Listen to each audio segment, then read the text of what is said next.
রোহান তুই চিপস চাইছিলি না, এই নে। হ হ। ভাইয়া আমারে কয়টা চিপস দে। যা কে মুড়ি খা।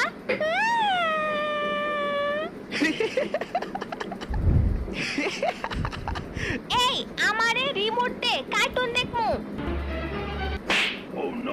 যা কে পড়তে বস। এই নে গ্লাসটা ধুয়ে নিয়ে আয়। না আমি ছোট, আমি কাচের গ্লাস ধুইতে পারি না। পারি না মানে যা গিয়ে গ্লাস ধুয়ে নিয়ে আয়। এই ঘুম থেকে ওঠ। এই রোহান উঠোস না কেন? আম্মু ছোট বোন রে মারো, দেখো পড়া বাদ দিয়ে খেলতেছে। তো তুই কি করতেছস? সারাদিন ঘুমায় ঘুমায় খালি স্বপ্ন দেখা।